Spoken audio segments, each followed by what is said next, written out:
Sveiki, tinklalaidės Kalba klausytojai. Su jumis iš Start FM studijos sveikinuosi aš, Ernesta Kazakėnaitė.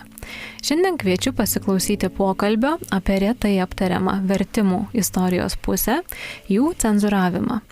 Tikrai taip ir išgirdote, vertimai irgi neišvengia cenzūros. Tačiau kaip, kodėl ir kada tai buvo daroma, geriausiai žino greta manęs esanti viena iš knygos Vertimas ir cenzūra sovietinės ideologijos sąlygomis Lietuvoje autorių, Vilniaus universiteto filologijos fakulteto profesorė Nijolė Maskaliūnienė. Labadiena. Labadiena. Nijolės Maskaliūnienės tyrimų sritis apima įvairias temas, tokias kaip terminologija ir terminografija, sociologiniai ir ideologiniai vertimo aspektai. Ji yra paskelbusi daug mokslinių straipsnių, taip pat ir knygų vertimų ir yra vertėjų rengimo ir vertimo tyrimų klausimais specialistė. Bet šiandien mes temą susiaurinsime ir kalbėsime apie cenzūrą. Ir pradėkime nuo to, kas yra cenzūra, ar ją apskritai įmanoma apibrėžti, kur būtų riba tarp cenzuravimo ir redagavimo. Ačiū už klausimą, Ernesta. Na, apie cenzūrą toks jausmas, kad kalba visi ir kad išmano kaip ir visi turi savo nuomonę. Ir ta nuomonė, aišku, yra neigiama. Pirmiausia, cenzūra tapatinama su prievarta, su tam tikrų nesiskaitimų, nepaisimų žmogaus teisių, nepaisimų autorius teisių ir panašiais dalykais, tekstų iškarpimų, išbraukimų, knygų uždraudimų ir panašiai. Ir iš dalies taip ir yra, nes cenzūra paprastai yra arba ideologiškai, arba politiškai motyvuota, dėl ko tai yra daroma, bet cenzūra turi ir tą teigiamą pusę, nes nėra valstybės, kurioje nebūtų tam tikros cenzūros. Ir iki šiol mes tiesiog negalim gal net ir įsivaizduoti, bet vienur yra daugiau, kitur mažiau. Laikoma, kad cenzūruojama tada, kai siekiama apsaugoti visuomenės interesą. Ta viešą interesą, kad kažkas tai netinkamo, neigiamo, kurstančio nepatektų į aplinką ir nesukeltų dar didesnių problemų. Pavyzdžiui, teigiamos tos cenzūros pavyzdžių paprastai nurodoma vaikų literatūros cenzūravimas. Vėlgi, vienose šalyse daugiau jo yra, kitose mažiau. Pavyzdžiui, Jungtinėse Amerikos valstijose net Astrida Lindgren yra gerokai pakarpyta. Jeigu ten yra rašoma, pavyzdžiui, apie girtuokliaujančius tėvus arba panašiai, o Astrida Lindgren tokių aštrių socialinių temų nevengė, tai yra iškarpoma. Ir, pavyzdžiui, mūsų Madikė išversta lietuvių kalba Lindgren knygelė Amerikoje yra gerokai pakarpyta. Skamba čia labai įdomiai, nes ne tik Lindgren, bet jeigu pagalvotume apie mūsų beveik visas pasakas, tai greičiausiai jas irgi reikėtų cenzuruoti, jeigu mes imtume šitą pjūvį. Iš tikrųjų taip ir yra. Pasakos yra labai žiaurios. Ir aš nežinau, tikriausiai psichologai daro kažkokius tai tyrimus, kaip jos veikia, nes vieni vaikai labai ramiai reaguoja, galbūt taip kaip žaidimus dabar, kur ta virtualioji realybė, kur tu turi kelis gyvenimus ir tu gali kelis kartus gimti ir mirti, tai ir tose pasakose gal jie jas anksčiau taip ir priimdavo, kaip dabar vaikai priima tuos video kažkokius tai žaidimus, bet pasakos šiaip jau visur labai žiaurios. Ir lietuvių, ir mano vaikai, kai kurių pasakų negalėdavo klausyti. Nors man net gal taip ir netrodė, tu kartu paleidi kokią sigutę. Ir jau vaikas verkia, kad tu ją išsuko ten kalytė į tą koją, o ten kai visas išsuka ir panašiai. Čia yra galbūt laikoma labiau, kad tai tėvai turėtų tą labiau žiūrėti pagal vaiką, pagal ką, bet šiaip pasakos tikrai yra, dauguma pasakų yra labai žiaurios. Anglų pasakos žiauriai žiaurios. Kraujai tiškai visas pusės. Taip, ir Anderseno jeigu pasižiūrėtume, ir brolių Grimų pasakos labai žiaurios. O Haufo. Tai Vaiduoklių laivas ir kitos tiklavonai visur tik. Grįžkime prie cenzūros, nes tai yra tokia atrodytų prevencinė cenzūra arba labiau rekomenduojamo pobūdžio cenzūra. Tokių turbūt rekomenduojamo pobūdžio cenzūravimų mes galime matyti daug kur. Pavyzdžiui, jeigu žiūrime kažkokį filmą ar kažką, būna N18, pavyzdžiui, tai lyg ir įspėja, kas tavęs ten laukia, tai tavo pasirinkimas žiūrėti, skaityti ar ne. Bet jūsų pagrindinė iki šiol tema cenzūra sovietiniais laikais. Ir mes jau kaip ir užgrebėm, kad ta cenzūra egzistuoja ir dabar, bet kas įdomaus buvo sovietiniais laikais? Kaip buvo cenzuruojama? Na, cenzūra ir jos pobūdis visada priklauso nuo to, kas ją inicijuoja ir kokiu tikslu. Tai intencija vadinamoji. Taip.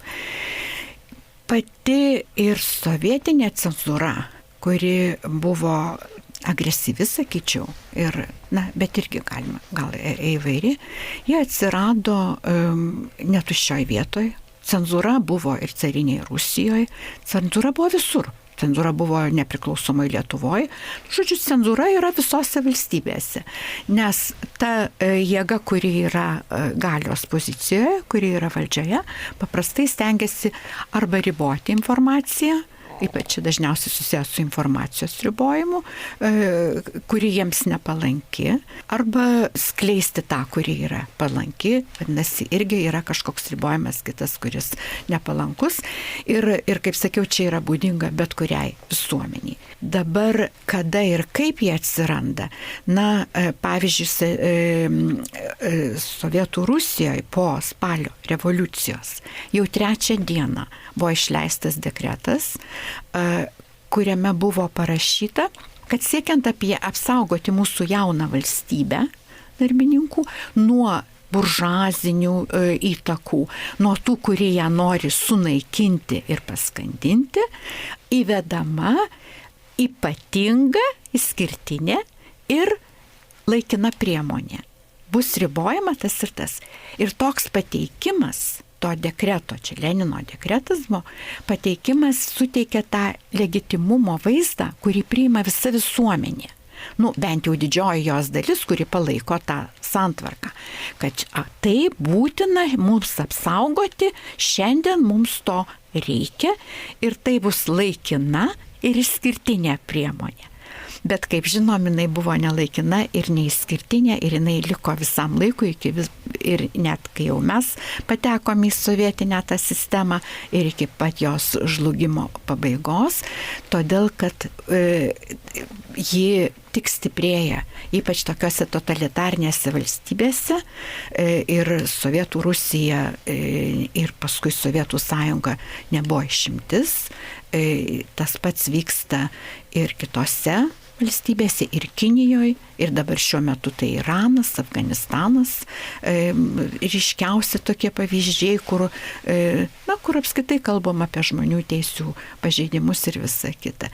O kalbant apie sovietinę cenzūrą, tai pirmiausiai jinai buvo priimta kaip laikina ir išskirtinė priemonė, kuri niekad, kaip sakoma, pamiršo išeiti, pamiršo būti panaikinta. O kitas dalykas, oficialiai tai buvo skelbiama, kad Sovietų Sąjungoje cenzūros nėra. Ir netgi buvo, pavyzdžiui, sovietinėje Lietuvoje buvo teigiama, kad cenzūra buvo nepriklausoma. Jie nesakydavo nepriklausomos Lietuvos, sakydavo buržuaziniai Lietuvoje. Bet nėra jos dabar. Mes laisvi sakyti, ką norim, mes turim žodžio ir laisvę, mes turim viską, cenzūra kaip tokia neegzistuoja. O kad jinai egzistavo, tai jau prirašyta labai daug. Kas domisi tokiais ideologiniais literatūros ar ten kultūrinių reiškinių klausimais, tai su tuo susidūrė ne kartą ir labai žinoma yra ir praktiškai visa kultūrinė sfera buvo net labai cenzūruojama. Ir tai yra, ir Lietuvoje yra paskelbti darbai ir apie dailės, fotografijos, kino, teatro, literatūros, o kiek rašytojų prisiminimų, vertinimų. Ir 92 metais išėjo knyga Rašytojas ir cenzūra, kurioje Stasys ir Arvydas Saboniai surinko medžiagą, surinko atsiminimus rašytojų ir vertėjų ir, apskritai, ir knyga vadinasi ir rašytojas ir cenzūra. Ir 92 metais tik gautos nepriklausomybės pradžioje tokią knygą išleido. Tai tada tas požiūris dar buvo labai gyvas. Ir ten, toje knygoje, visi ne visi tikriausiai, neskaičiavau, kiek ten jų, bet labai daug mūsų sovietinio laikotarpio žymiausių rašytojų pasisako apie tai ir pasakoja. Ir Vytautas Bubnys, ir Jonas Avyžius, ir Aldona Puišytė, ir Rolandas Lankauskas, ir leidykloje dirbę žmonės. Jie pateikia savo atsiminimus apie tai, kaip buvo cenzūruojami jų darbai. O jų darbai buvo cenzūruojami, bet ta originalioji literatūra buvo cenzūruojama labai tiesiogiai. Rašytojas atneša savo kūrinį į leidyklą, o tuo metu Lietuvoje vienintelė grožinės literatūros leidykla buvo, iš pradžių vadinosi Valstybinė grožinės literatūros leidykla, o vėliau 64 metais buvo pervardinta į Vagą. Apskritai, čia gal toks nukreipimas, bet apskritai sovietams aneksavus Lietuvą 40 metais. Visos Lietuvoje buvusios leidyklos, o jų buvo gal 9, reiškia ne viena, leidyklos, tipografijos, spaustuvės, viskas buvo nacionalizuota ir buvo padaryta viena. Po metų prasidėjo karas ir tada ta leidykla buvo perkelta į Maskvą. O kai jau po karo sugrįžo, įvyko reorganizacija ir buvo padalinta į 4. Ir tai viena buvo mokslui skirta, mokslo ir enciklopedijų, tai kita buvo skirta pedagoginiai literatūrai, vadovėliams leisti, bet viena buvo grožiniai literatūrai, ta Valstybinė grožinės literatūros, dėl to jinai buvo vienintelė. O paskui, kai 64 metais, jos tiesiog buvo pervardintos, gal tokiam net patogumui, mes iki šiol visi puikiai žinom Vaga, Mintis, Mokslas ir Šviesa. 4 leidyklos, kurios specializuotai leido tam tikros rūšies literatūrą. Ir tos leidyklos praktiškai nelabai ir galėjo kažką kitą leisti. Tik tai jau to laikotarpio sovietinio pabaiga, ten maždaug 88 metais, ypač kai komunistų partijos sekretoriumi tapo Michailas Gorbačiovas, tai permainos tos vyko aukiskaitos ir visokios išvagos buvo skirtas vyturys vaikų literatūrai leisti. Ir tada kitos leidyklos irgi išleido vertimų. Išleido grožinės literatūros vertimų. Joms originalią literatūrą versti, tai jos nedomino. Bet vertimus jos norėjo leisti, nes vertimai buvo perkami. Vertimai buvo paklausūs. Ir tai buvo pati paklausiausia literatūra. Visi Lietuvoje ir kaip ir šiaip apskritai sąjunga buvo laikoma ir įvaizdis toks buvo kūriamas kaip labiausiai pasaulyje skaitančios visuomenės. Tai ir Lietuvoje buvo tas pats ir iš tikrųjų žmonės labai daug skaitė, palyginti su vėlesniais laikais. Ir tai, ką jie skaitė, tai jie labai norėjo tos užsienio literatūros to lango į vakarus, į kitą. Ir būtent tie vertimai buvo labiausiai perkami. Tai jeigu leidykla norėdavo pataisyti savo finansus, tai stengiasi išleisti kokią nors populiarią knygą.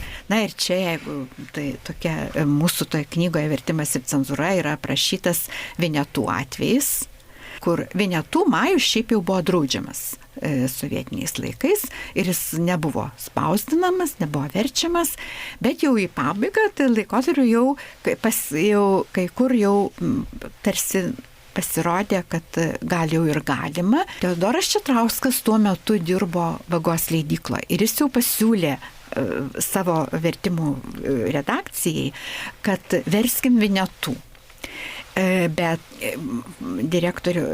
redaktorius pavaduotojas verstiniai literatūrai Vytautas Visockas buvo labai atsargus žmogus ir sakė, dar truputį palaukim.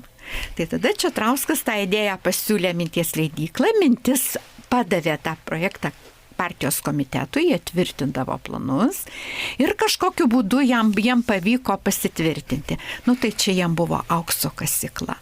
Jie tada ir vertėjas gavo didžiulį honorarą, nes vertėjų ir redaktorių, vertėjų, tarkim, labiausiai, vertėjų, rašytojų pačių buvo didžiuliai honorarai, o vertėjų taip pat buvo labai dideli.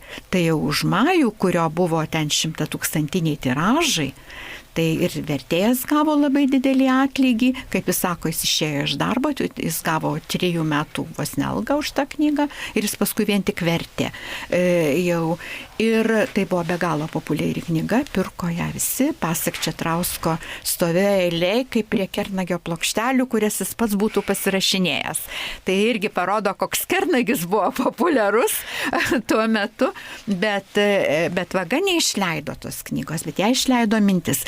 Ir tai tik tai rodo, kad jau į to laikotarpio pabaigą jau ir kitos leidyklos viena kita pradėjo išleisti grožinės literatūros knygų. O šiaip leido vaga. Ir pats procesas vyksta taip. Ateina rašytojas, atneša savo kūrinį. Ir tą kūrinį skaito ir vertina originaliosios literatūros arba lietuvių literatūros, skaitykim, skyrius. Ir ten redaktoriai paskiria viską. Ir ką, ir ten vyksta svarstymas, ir ten rašo vidinės recenzijas, ir ten išnagrinėja, narsto tą kūrinį, brauko, kiek tik tai nori, ir dar ir į glavlitą jis nešamas ir visa kita. Visas tas procesas yra labai dokumentuotas ir matomas, ir patys tie rašytojai savo atsiminimuose apie tai kalba, bet yra ir dokumentai archyvuose. Išbraukite ir va tas cenzūros momentas, kad kaip tai Avyžius rašo, kad tai pabaiga bloga. Tai tarybinis tuo laiko arba sovietinis inteligentas negali būti toks pesimistas. Tai kolūkis mūsų parodytas ne taip, nes ką ten kolūkėje geriama ar dar kas nors, taip negalima rašyti ir panašiai.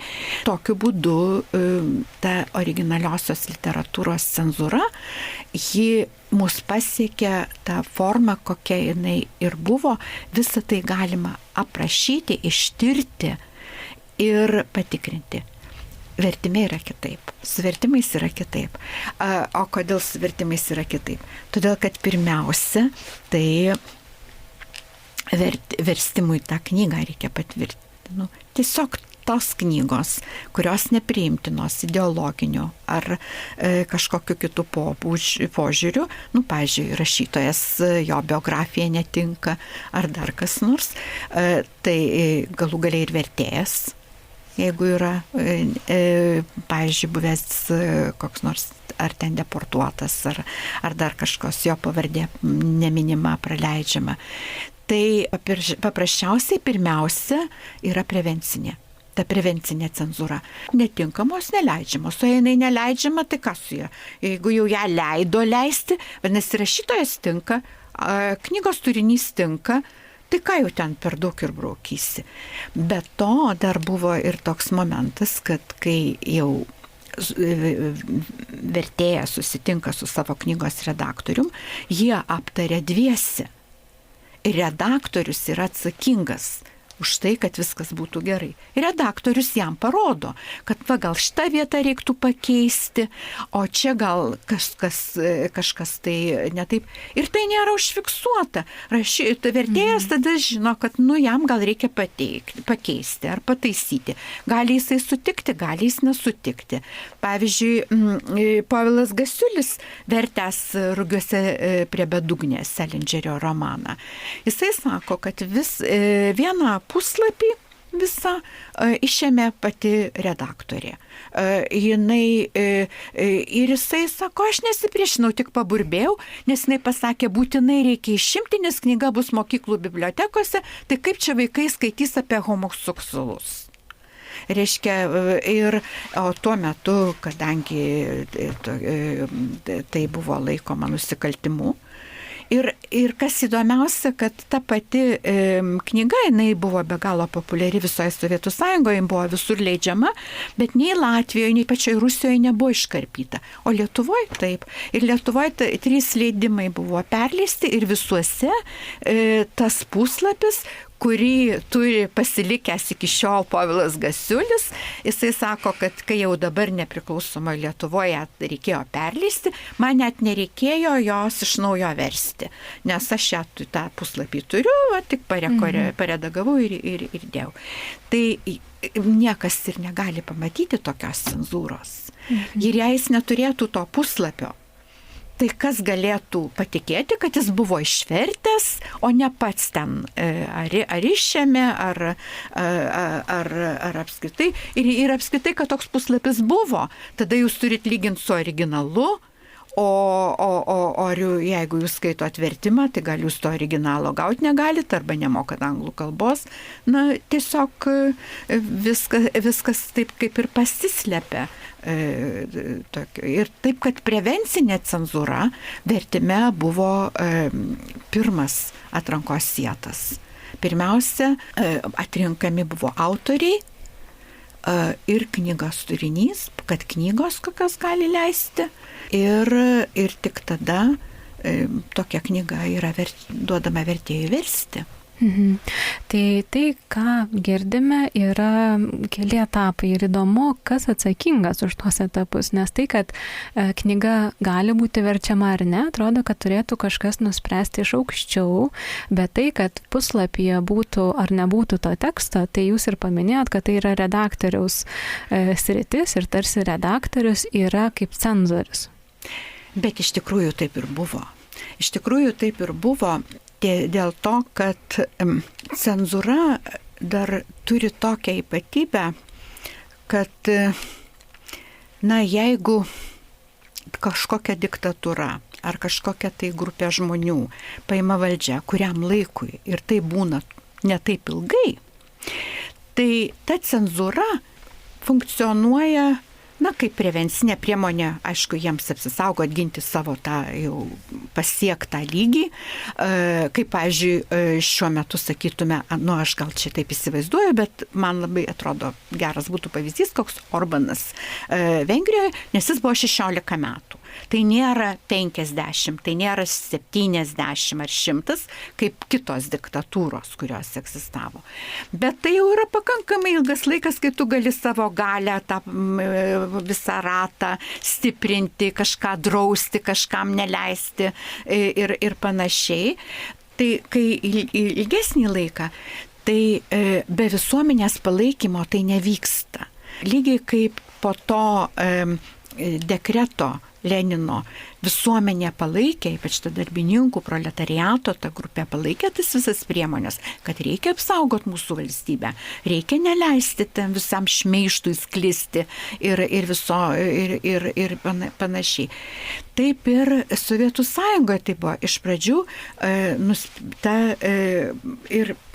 pats pirmas sprendimas, aišku, aukščiausių lygių yra priimamas.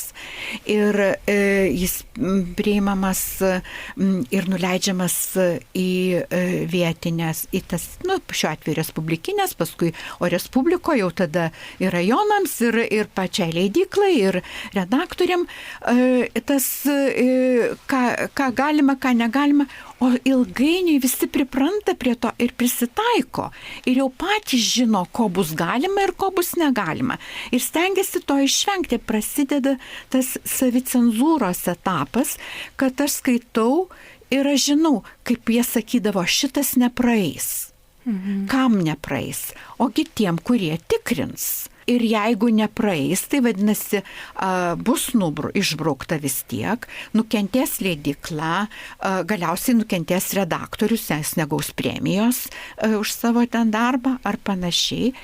Ir apskritai, ypač per pirmą, net ir antrą dešimtmetį likusiuose archyve dokumentuose, kur yra sutartys tarp leidyklos ir redaktoriaus, ten yra pažymėtos jų pareigos. Tai jų pareiga žiūrėti ne tik kalbos tikslumą, Bet tai yra ir savo atsiminimuose labai pabrėžęs Aleksandras Žirgulys, kuris buvo labai garsus, daug parašęs ir teorinių darbų, ir mokytojas redaktorius Vagos. Ir jis yra išvertęs knygų ir iš latvių kalbos, ir iš kitų. Jisai rašo, kad redaktoriaus vaidmuo yra daug svarbesnis negu tik pataisyti kalbą. Svarbiausia, jis turi žiūrėti ideologinį kūrinio atitikimą. Tai jau jis pats kaip redaktorius tą pripažįsta ir savo atsiminimuose tą rašo. Ir dėl to, kai kalbi su žmonėm apie vertimo cenzūrą ir vertėjų vaidmenį, tai viskas, kas buvo blogai, tarsi suverčiama vertėjams. Bet iš tikrųjų vertėjai neturėjo tiek galios, kiek mes šiandien jiems priskiriam, o redaktoriai priešingai, jie jau savo darbo sutartimi buvo įpareigoti tikrinti ir sekti, kad tai, ką jie skaito, kad tas, kas nepriimtina, nepraeitų. Dar po to yra jau po redaktoriaus korektoriaus, dar jeigu redaktorius kažko nepastebėjo, gal korektorius pastebės. Žodžiu, tai yra keliaaukštė, pradedant nuo aukščiausio lygmens iki pat mažiausios raitiktelio, iki to redaktorius, o niekas nenori nukentėti. O žmonės iš tikrųjų normaliai dirba savo darbą. Ir gyvenant tokioj visuomeniai yra normalu. Tai nėra kažkas tai, kad jie turėjo su kažkuo kovoti. Jie tiesiog darė savo darbą. Jeigu jie žino, kad to negalima praleisti, jie nepraleidžia. Be to, kalbant apie vertimus, jie dažnai lygindavo, praktiškai toks ir principas buvo, lyginti su rusų kalbos vertimu į rusų kalbą. Ir tada jie mato, kas yra praleista rusiškam tekste. Ir tada jau jie stengiasi tą patį praleisti ir lietuviškam. Kad tai reiškia, jeigu jau ten iškirpo, tai vadinasi reikėtų ir pas mus iškirpti. Bet galima padaryti ir tokį kaip pripažinimą mūsų tų redaktorių ir vertėjų, kad vis dėlto pas mus tų iškarpimų buvo mažiau. Net jeigu jie matydavo, kad iškirpta, jie ne visada būtent tą vietą ir iškarpo. Ir dėl to tas dabartinio redaktoriaus vaidmuo ir sovietinio redaktoriaus vaidmuo grožinės literatūros atžvilgiu skiriasi. Jis mažom raidelėm paskutiniam puslapį įrašytas, bet jis turėjo daugiau galios pasakyti ir spręsti, ką išbraukti, ką palikti. Tai vienas dalykas. Kitas dalykas, vertėjas buvo samdomas. Ir gali būti, kad jis gaus vertimą vieną kartą, paskui po 10 metų. Kadangi vertėjas yra samdomas ir ypač, pavyzdžiui, iš anglų kalbos vertėjų buvo daug, palyginti su kitom kalbom retesnėm, tai jie netaip dažnai gaudavo tą užsakymą. Tai kitas kartikas, 2 metai arba kitas ten ir dar ilgesnį laiką galėjo negauti užsakymo. Be to labai daug knygų vertė patys redaktoriai. Redaktoriai leidykloje ir vertė, ir redagavo. Ir kadangi vertimas buvo labai gerai apmokamas, tai buvo toks ir kaip ir paskata, bet kita vertus buvo ir labai teisinga nuostata, kad geriausiai redaguoja tas, kas pats verčia. Tada jis gali būti vertėjo tam kailyje ir suprasti, ką tai reiškia ir kaip geriau tą padaryti. Dėl to praktiškai visi redaktoriai verstinės literatūros redakcijoje nuolat gaudavo vertimus. Ir jeigu jūs pažiūrit, mano akim žiūrint, tai netgi sakyčiau, kad didžioji dalis geriausių vertimų yra išversti Vagos redaktorių. Jie dirbo ir redaktoriais, ir vertėjais. Ir kai kurie ten jau tiesiog kaip koks Valdas Petrauskas arba Eugenija Stravinskienė tą visą švedų literatūrą vertusi, ar tas Teodoras Četrauskas, tiesiog dauguma. Daiva Daugirdienė, kuri dabar verčia. Jie dirbo redaktoriais, bet jie ir daug vertė. Viename iš straipsnių, kurį galima rasti Šiaurės Atėnuose, jūs minit Moby Dicko pavyzdį, kad irgi jis buvo neiškarpytas, išleistas tik tai 1987 metais. Gal galėtume šitą pavyzdį šiek tiek paanalizuoti, kas ten buvo iškarpyta? Na, Moby Dickas tai turbūt priklauso tai literatūrai, kuri buvo karpoma dėl religinių priežasčių. Nes aš jau užsiminiau, kad knygos pasirinkimas versti, būtent atranka, kuri vykdoma tas pirmas vietas, priklausė arba nuo to, koks rašytojas, nuo rašytojo biografijos, nuo jo laikysenos Sovietų Sąjungos atžvilgių, ar jis antikomunistas, ar jisai, pavyzdžiui, pasisako prieš žmogaus teisių pažeidimus, kaip Günteris Grausas, ar ten toks Orvelas, kur niekada jau nebus verstas, ar panašiai. Tai kita priežastis, dėl kurios neverčiama, yra knygos turinys. Ir buvo praktiškai kelios tokios temos, kurios priimtinos ir kurios nepriimtinos. Tai religinė buvo ta vadinamoji cenzūra, kaip mes ją savo knygoje pavadinom, reiškia religinis turinys, ateistiniai valstybei jis nepriimtinas, tai stenkėsi arba visai tokių knygų neleisti, arba jau jeigu knyga tiek yra pasaulyje populiari, kad kažkaip neturėti jos išverstos savo šalyje neišeina, tai tada verčia, bet atitinkamai iškarpo. Ir apie religinę cenzūrą tai labai daug ir labai išsamei išnagrinėjo kolegė Daina Valentinavičienė ir knygoje Vertimas in cenzūra yra net 3 skyriai skirti tai religiniai cenzūrai, kuriuos ji parašė. Ji pateikė tokių netgi stipresnių pavyzdžių negu tas Moby Dickas. Tai pavyzdžiui Dėdės Tomo trobelė, kurios trečdalio nėra mūsų vertime, ir aš mačiau, kiek dabar daug leidimų pakartotinų, kiek jų yra dar sutrumpinti, ir arba tiesiog, o tas visas leidimas yra išverstas, bet jis beveik nefunkcionuoja. Mokyklų bibliotekose yra arba tie senieji dar 80-ųjų metų leidimai, arba aš dabar mačiau jau ir naujesnius, bet jie visi tokie patys sutrumpinti. Tai turėtų būti net parašyta, kad tai adaptuota, arba Robinzonas Kruzas, kai buvo smarkiai adaptuotas, ar kitas. O jūs klausėte apie Moby Dicką. Tai Moby Dicką mes gal pateikėm truputėlį kitam kontekste. Aišku, jisai cenzuruotas ir jis iškarpytas daugiausia dėl tų religinių epizodų, bet Moby Dicką, kai išleido pirmą kartą, tai buvo, man atrodo, 71 metais, tai jo iškarpimai buvo pažymėti, tai čia yra retenybė. Ir, bet paaiškinimas buvo, kad tai yra moksleiviams, mokyklai parengta sutrumpinta versija. Ir jinai buvo versta ne iš originalo, bet iš rusiško leidimo. Ir kaip ir rusiškam leidime, taip ir lietuviškam yra parodyta, kas praleista. Gal ne tai, kad būtent kas, nes teksto nėra, tai mes, bet pavyzdžiui, vienas skyrius gali būti visas, kitam skyriui tik pavadinimas, pavyzdžiui, 3 skyrius ir tuščia, 4 skyrius viena pastraipa, po to vėl visas skyrius ir panašiai, ir tada turim tokią sutrumpintą knygelę.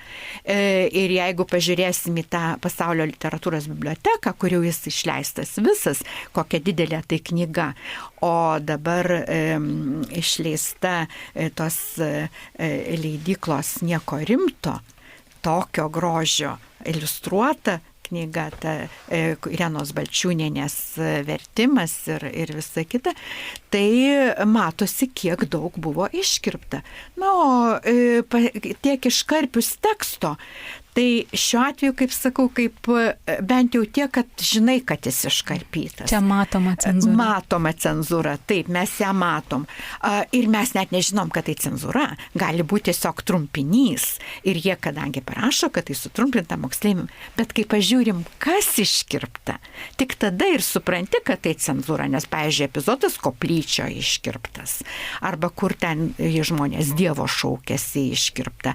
Arba kuris ten samprotauja apie baltos spalvos simboliką. Na tai šita Lenkai, vienintelė vieta, kur Lenkijoje iškirta būtent ta baltos spalvos simbolika ir jie ją pavadinę būtent rasinę. Dėl rasinių paskatų, nes aišku, ten balta spalva iškeliama kaip geriausia iš visų ir dėl to baltieji valdo pasaulį. Tai, bet šitie epizodai buvo ten iškarpyti, o Robinzono Kruzo arba Dėdės Tomo Trobelės knygose, tai kai iškirpta tiek daug teksto, tai pasikeičia pati literatūrinė idėja. Tai autorius visai ne tą norėjo pasakyti. Na, aš jeigu gerai prisimenu, tai Robinzono Kruzo knygoje vien Dievo paminėjimas, ar jo sinonimų, 277 kartus iškirpta. Tai vien Dievo paminėjimas, jau nekalbant apie tai, kad visi ten tie epizodai.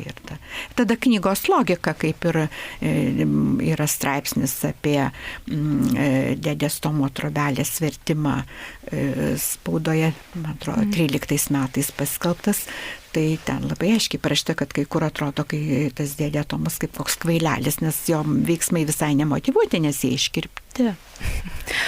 O kaip pasitikėti tai sovietiniais vertimais, bet pasitikėti, tai čia turiu omenyje, kad mes imame knygą ir dabar bibliotekose tų knygų daug ir norime perskaityti autorių ir negalim žinoti, ar ten nėra daug išbraukyta, nes minėjot, kad ta matoma cenzūra buvo retas atvejis, daug dažniau tiesiog nematomas ir kai kur minėjot, kad net kartais vertėjui nematomas, tai čia mano gal antras būtų klausimas, bet pirmas apie pasitikėjimą vertimu. Ar mums reikėtų kažkaip reaguoti, ar bandyti ieškoti naujausio vertimo? Na, čia labai geras klausimas ir labai sudėtingas klausimas. Sovietmečiu, kadangi buvo teigiama, kad cenzūros apskritai nėra, tai ir nesistengiame jos parodyti. Lygiai taip pačiai, kaip aš sakau apie Moby Dicką, kai ten parodyta, bet ten motyvuojant parodyta kitaip. Kad mes ją sutrumpinom, neįcenzūravom, bet sutrumpinom. Ir tu nežinai, gal kai kas tikrai tik sutrumpinta, o kai kas, kaip sakau, pagal tai jau tik kai praimi originalą ir pradedi lyginti, ką jau jie ten iškirpo, kuo jau jie ten trumpino, tada tu tik pamatai, kad tai buvo tokie epizodai, kurie galbūt ideologiškai jiems netiko. Bet ir dėl to tas visas tekstas būdavo parašomas arba sutvarkomas taip, kad tu ten nematai. Tik tai kartais pajunti, kaip ta straipsnio autorė Kerbelytė rašo, kad logikos nėra. Tai ar tas, bet jeigu tu skaitai įsigilinęs tą knygą, kaip ir mes skaitėm tą Dėdės Trobelę, kažkada verkėm ten skaitydami ir panašiai, tai tu net nepastebi ten tų. Tai čia yra skaitytojo reakcija. Ir kaip dabar į tai reaguoti, labai sunku pasakyti. Vienas dalykas, aš tai sakyčiau, kad pasitikėti galima, nes atranka buvo tokia didelė ir stipri, kad tų tokių, kurioms jau reikėjo, ir tai yra cenzūros, tai yra pirmas ir didžiausias cenzūros požymis, kad šalyje cenzūra, kad šitų autorių negali būti, kad mes net negirdėję tokių autorių, kad šitų knygų negali būti, net ir tų modernistų kaip Virginijos Woolf ar ten kokios Rosamond Lehman ar ten kitų, jų net nežinojom tokių pavardžių, nes tiesiog jų nebuvo. Tai jeigu jau knyga leidžiama versti, ir pirmiausia tai žiūrėdavo, ar jau jinai verčiama kažkur Rusijoje, ten Maskvoje ar kitoj leidykloje, vadinasi jau gautas leidimas. Dažnai pirmas vertimas pasirodydavo tuose pagrindiniuose literatūriniuose žurnaluose, kaip Inostranная literatūra, Nový Mír ar Teneva. Tai tada jau reiškia gali visos Respublikos versti. Ir, įtraukia į savo planus ir panašiai. Tai kai jau toks leidimas duotas ir knyga yra verčiama ir išleidžiama, tai tikrai niekas ten jau tada ir nėra reikalo cenzūruoti. Kita vertus, tas jūs klausėt pradžioj, man atrodo, apie redagavimą. Tai redaguojant dar koks ten žodis gali būti patys, bet šito mes niekada nežinosim, kokia buvo ta motyvacija. Lygiai kaip vertimo pats procesas yra toks, kad pasirinkimas yra. Vertėjas gali taip pasakyti ir gali kitaip. Tu lygini du to paties kūrinio vertimus ir jie nėra vienodi. Nes vienas vertėjas labiau pažodžiu išverčia, kitas kažką sugalvoja. Vienas panaudoja kažkokį frazeologizmą, kitas paprastais žodžiais pasako ir panašiai. Ir nieko tame blogo nėra, turinys dėl to nenukenčia. Tai šitų dalykų mes tikriausiai ir nepastebėsim. Nes ta savicenzūra jinai veikia, bet mes negalim žinoti, dėl ko tas tekstas dabar yra toks ir kitas. Ir tikrai dauguma tų tekstų yra tikrai gerai išversti, gal kalba kiek paseno, bet vertimas yra geras ir gražus pagal to laikmečio. Dabar kai kas skaitom ir juokingai atrodo, tiesiog tokia buvo kalbos norma tuo metu. Tai pasitikėti kaip ir galima. Kyla gal abejonių tada, kai tas turinys truputėlį toks jau gali būti tartinas, bet čia vėl kažkokio kaip ir patyrimo reikia ir visą kitą. Bet jau yra ir nustatytų knygų, kurios buvo ir iškarpytos, ir cenzūruotos.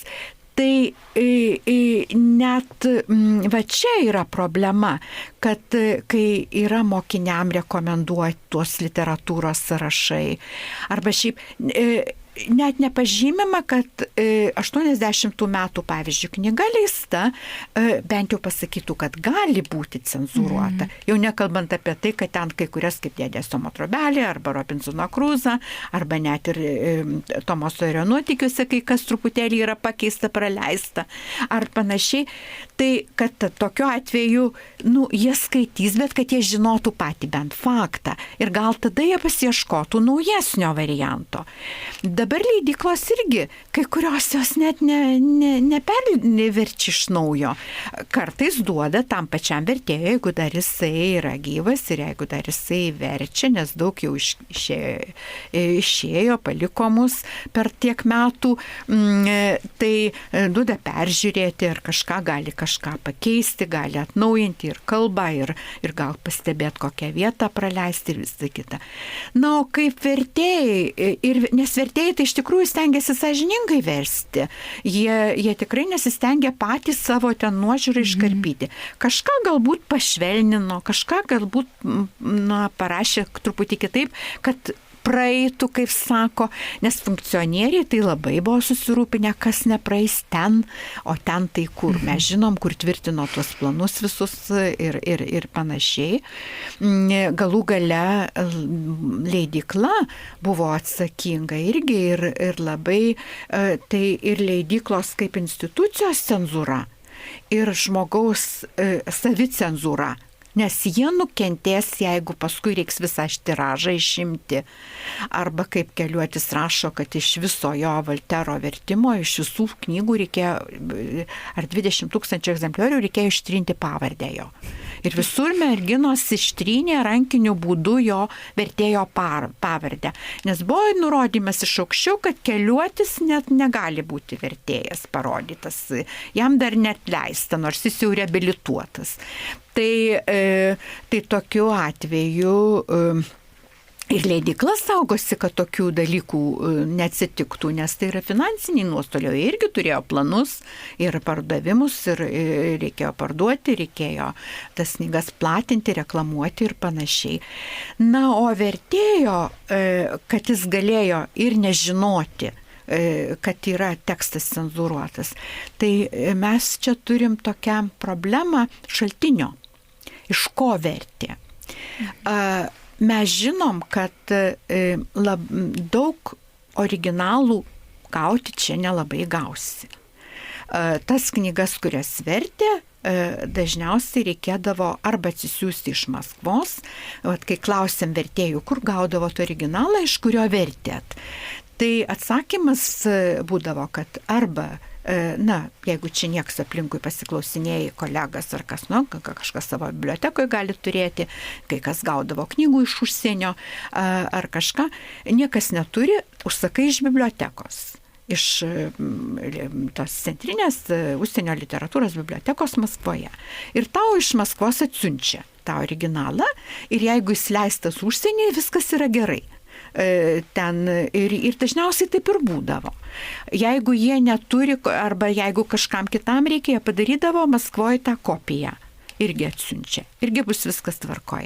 Bet būdavo, kad vertėjai verčia iš vadinamo originalo, kuris leistas Maskvoje. Leidyklos buvo tokios Raduga, Progres. Jos leido knygas užsienio kalba.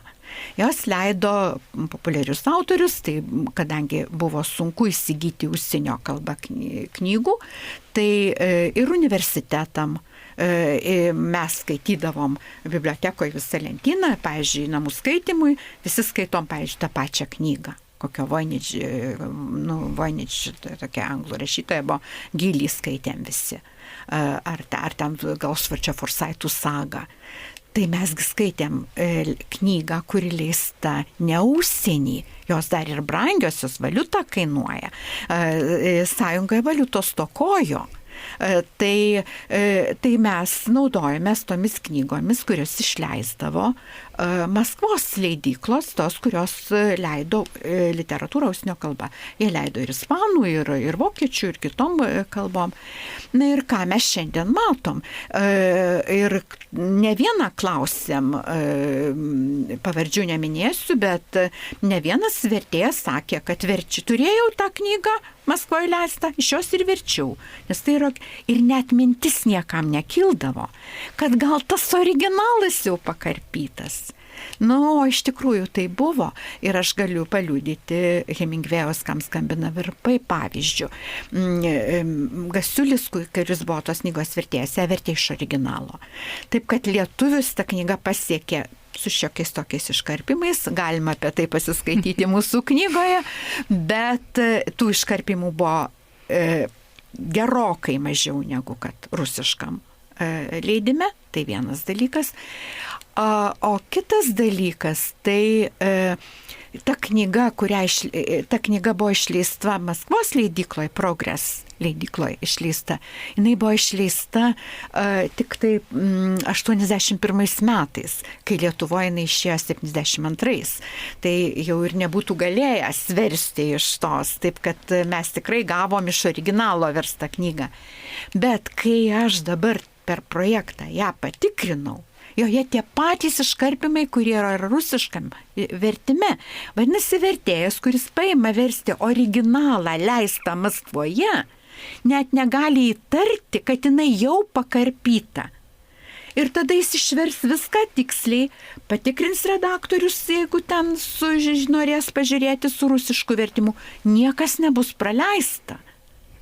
O kad buvo praleista anksčiau, o tos knygos buvo platinamos ne tik tai mūsų studentam ar moksleiviam ar knygynuose nusipirkti, mesgi griebdavom tas knygas, todėl kad nebuvo tų originalų, kur skaityti. Aš turiu kelias lentynas. Viskas, kas tik pasirodydavo, pirkdavom, nes tiražai tai buvo milžiniški, gaudavom tų knygų. Bet jas vežė ir į tą vadinamą draugišką užsienį, Indija, Vietnamas. Jie buvo aprūpinti šitom knygom. Tai reiškia, tai, kas netinka Sovietų Sąjungoje ir iškirpta, tai ir jie nemato to. Tai už tai vertėjas gali ir nežinoti, kad jinai jau cenzūruota. Nors pats jis nepraleido, tarkim, nei žodžio ir nieko.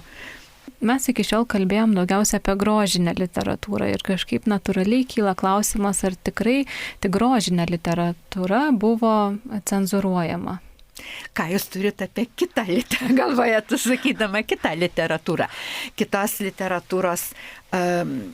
literatūros, tai kaip ir, jeigu mes žiūrėsim taip kitokius tekstus, ką vertė, tai aišku, kad Minties leidykloje vertė tą filosofinę literatūrą. Aš manau, kad procesai vyko tie patys. Pirmiausia, tai yra atranka ir visa kita.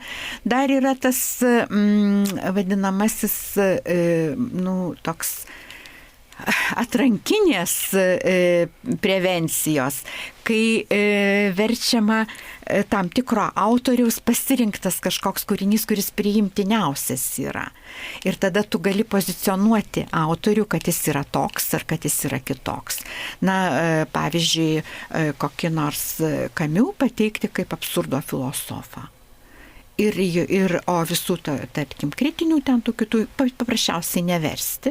Ir tada visi turės tokį įvaizdį, dalinį raštojo įvaizdį. Lygiai tas pats Minties leidykloje su filosofijos knygoj, mokslo leidykloje. Vėlgi, gal jie jų, aš nieko apie tai per daug nežinau, galbūt jie jų ir taip kažkaip necenzūravo, bet atsirinkdavo, ką versti, ką leisti, nes būtent tos leidyklos pirmiausiai ir išleido po karo Lenino raštus, Markso raštus, tą visą politinę literatūrą. Dėl to paskui ir prireikė Vinetu atstatyti bent kiek biudžetą, nes tų tai knygų žmonės nepirko. Jos dažniausiai nurašydavo, nors jos ir kainavo labai pigiai. Ir viską ten visokios Brežnevo pakelta velėna ar kažkokių tų knygelių, tai buvo krūvas, pati mačiau, tiesiog rietuvės sudėtas, nes jų ir tiražai visai sąjungai būdavo milžiniški. Tai aš manau, kad tie procesai buvo visur. Pirmiausia pagal atranką, paskui jeigu jau kažkas prasprūsdavo ir netikdavo, tai išimdavo visą tiražą, čia ta vadinama represinė cenzūra, bet tokių atvejų nėra daug, bet yra.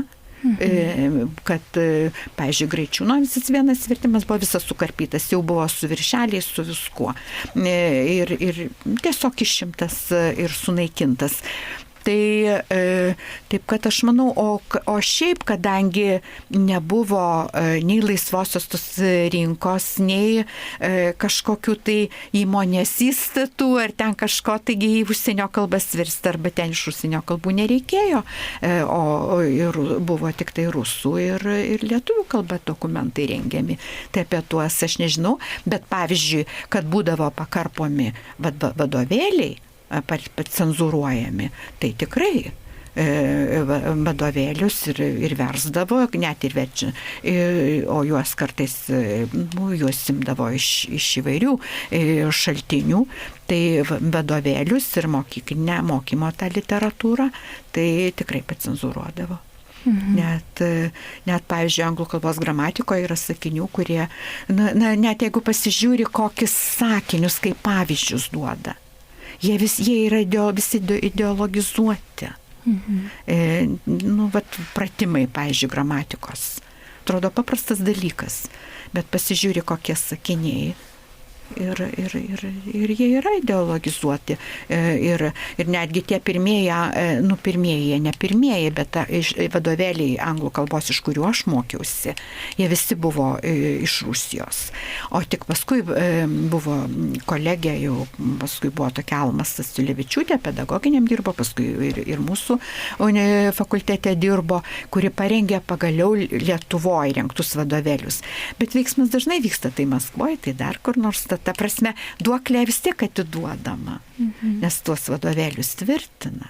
Bet jie bent jau buvo parengti pagal lietuvių kalbą, pagal mūsų tas skirtumus ir kaip kažką pasakyti ir viską atėjo, jau prasidėjo lietuviškų vadovėlių rengimas. Anksčiau, taigi juos tiesiog vertė. Atrodo, kad yra tiek daug įdomių temų, kalbant apie cenzūrą, ir jeigu pažiūrėtume į dar senesnius laikus, tai draudžiamų knygų sąrašai egzistavo tikrai ne tik 20 amžiuje, daug anksčiau. Tai rodo, kad mums rašytas žodis yra svarbus, kad mes vis tiek į jį žiūrim per vienus ar kitus ideologinius akinius, per gal savo laiko ideologinius akinius, ir greičiausiai, kad šitą tyrimą, kurį atlikote, liko kažkokių dar neatsakytų klausimų. Ką dar norėtumėte ištirti vertimų nematomos ar matomos cenzūros srityje? Na, nėra tokio tyrimo, kuris būtų užbaigtas. Ir aš manau, kad ir pavyzdžiui, šitą net ir vertimų cenzūros tema, mes nebuvom kažkokie tai pirmieji ten pionieriai, originalūs ir taip toliau, jau prirašyta kalnai. Yra ir čekų, ir kitų, ir praktiškai ir Vokietijoje, kaip Hitleris degino knygas, ką degino, tas ar ko Musolinis neleido, ar kas Ispanijoje, ar galų gale kaip Šekspyras, klasikai cenzūruojami, kaip Šekspyras cenzūruojami. Antikos, dabar žinau, rašoma disertacija yra apie cenzūrą, verčiant antikos kūrinius. Patys pasirinkimai, pavyzdžiui, koks nors ten darbininkų judėjimo kažkoks tai aprašymas, ar kas vienam kontekste skamba ten vienaip, kitam kontekste kitaip.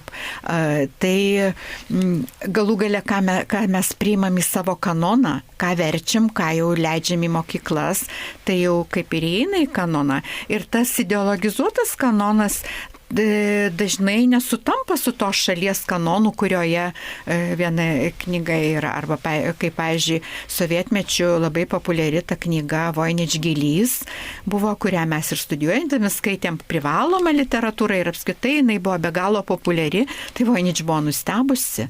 Anglijoje nieko jinai ten neatkreipė dėmesio į save su ta knyga. O čia jinai buvo tokia prieitama. Tai taip, kad ištirti yra labai daug. Vat šiemet vertimo studijose paskelbė straipsnį apie Steinbeko Rūstybės kekių pavadinimo vertimą, praktiškai kolegė Daina Valentinavičinė. Kiti dar Deimantė Veličkienė dar tyrė Šekspyro ten tos vertimus. Aš pati esu susidomėjusi Jungtinėse Amerikos valstijose ir ne tik išeivijoje atliktais vertimais.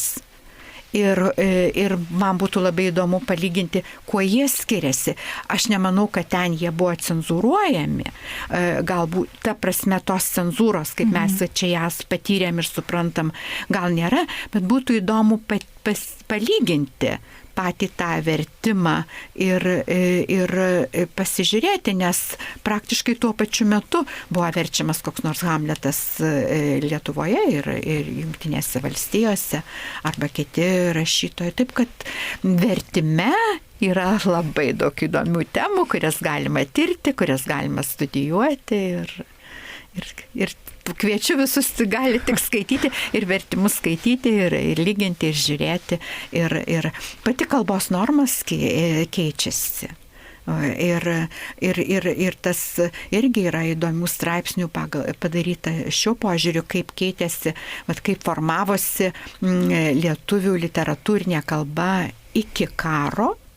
Ir kaip tie veikia šito vertimo būreliai Čiurlionienės namuose, pavyzdžiui, ir kitur, prieškario, aš manau, kad atsiras, kas imsis pastudijuoti prieškario vertimus, nebūtinai cenzūros požiūriu, bet mūsų kultūros to paveldo požiūriu. Kai buvo vertima, kaip formavosi tas vertimo mokykla. Nes tikrai netiesa, kad vertimas Lietuvoje atsirado būtent sovietiniais laikais, kaip tie girdavosi, kad mes šitiek išleidom visą kitą. Jau formavosi ir nepriklausomai Lietuvoje ta vertimo tradicija. Ir tai dar nėra prašyta. Ir galbūt būtų labai įdomi tokia studija. Ir kitas dalykas, mes tiesiog pamatytume, kad kad būtume gal nuėję kažkokią kitą kryptimį. Na, o jeigu eitume dar giliau į istoriją, tai ir pirmoji lietuviška knyga yra vertimas ir žinoma, tai nėra grožinės knygos vertimas, bet greičiausiai vertimo ir vertėjų būta visais laikais, kai tik žmonės gyveno, kai tik bandė susikalbėti su kita kultūra, kita tauta, kita gentim ir reikėjo tų tarpininkų, kurie padėtų tai padaryti. Tai be jokios abejonės, tai iš kur Babelio bokšto legenda. Tas, kaip Dievas nubaudė žmonės, kai jie jau nebegalėjo susikalbėti vieną kalbą, tada ir prireikė vertėjų. Tada ir reikia vertėjų, tu visų kalbų negali mokėti. Visada atsiras, tas. Be to, net jeigu technologijos jums padės išversti, kad ir iš tarkim visų kalbų, jeigu tai būtų tokia fantastinė galimybė, tai ne, vis tiek tai tik perteiks kažkokią informaciją ar žinutę, bet dar yra keli klodai, iki kurių reikia prisikasti. Labai ačiū Jums už pokalbį ir skirtą laiką tinklalaidai. Nėra už ką, man malonu buvo papasakoti. O klausytojus kviečiu atrasti ir kitas laidas, jeigu dar nesate to padarę. Tinklalaidę galite rasti įvairiose jums prieinamose platformose. Ačiū ir iki.